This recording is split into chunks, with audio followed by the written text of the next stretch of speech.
রাস্তার যে অবস্থা, একজন রুগী যদি নিয়ে আসি তাহলে মনে করেন যে রাস্তায় গাড়ি উড়ি খায় এবং মনে করেন চালান জানা গাড়ি আমরা সারাদিন কাম করে পাই ভাই 500 টাকা 600 টাকা, কিন্তু গাড়ি হারতে হারতেই মনে করেন আমাকে মনে করেন যে টাকা পয়সা সব শেষ। বাসায় যে বাজার আজার করে খামু চাইতে হেই আল্লাহ মনে হয় খাওয়াইবি না, কারণ কি শুধু এই রাস্তাটার কারণে আমাকে এই সমস্যা। এই রাস্তাটা যদি আমাকে একটু সংশোধন করে দেয় তাহলে আমাকে একটু খুব ভালো হয় আর কি। আমাদের এই রোডটা অনেকই খারাপ, আমরা গাড়ি চালাইতে অনেক কষ্ট হয় আমাকে। আমরা দিনমজুরি লোক ভাই, খুবই কষ্ট করে আমরা গাড়িটা চালাইতে পারছি। সমস্যা গাড়ি ভাঙে যায়, নষ্ট হয়ে যায় এই রোডের কারণে। আমরা চাই যে আমাদের অতি তাড়াতাড়ি রাস্তাটা ভালো হয়।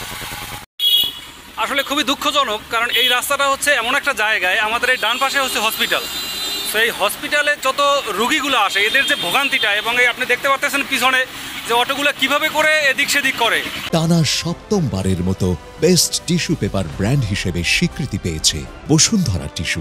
মূলত ভোগান্তিটা শেষ নাই। আর এখানে ড্রেন ছিল, ড্রেনটা এত সৌর ছিল, এই ড্রেনটা মানে প্রপারভাবে কাজ না করার কারণে, এই পানি নিষ্কাশন না হওয়ার কারণে কিন্তু রাস্তাটা বারবার ভাঙে।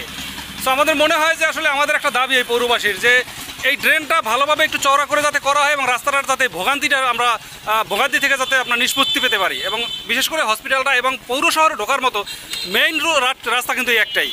সেক্ষেত্রে আমাদের মানে আকুল চাওয়া থাকবে যে কর্তৃপক্ষ যারা আছে রাস্তার, এটা সম্ভবত রোডসান হাইওয়ের, তো সেক্ষেত্রে তাদের কাছে আমাদের চাওয়া থাকবে যে রাস্তাটা অতি তাড়াতাড়ি রিপেয়ারিং করা হোক। এটা অনেক বছর তরিকে এখানে ভাঙ্গা, এখানে ব্রিজ হওয়ার আগে হইতে আরও 20 বছর আগে হইতে রাস্তা ঠিক করে, এই জায়গাটা ঠিক হয় না। এটা ঠিক করার পরে মনে করেন 6 মাস পরে আবার এরকম গর্ত হয়ে যায়। এই প্রায় 200-300 ফুট লম্বায়। এই ব্রিজ হওয়ার আগে হতেই এটা ঠিকই হয় না। এটা আমাকে রিক্সা ভাঙিয়ে যায়, চলাচলটি খালি রিক্সা না, যে কোনো মানুষের হাঁটতে যাইতেও কষ্ট হয়ে যায়। এবার হাসপাতাল সামনে, এটা ভালো হইতেই আছে না, আমি এই 20 বছর পর্যন্ত দেখতে পারতাম।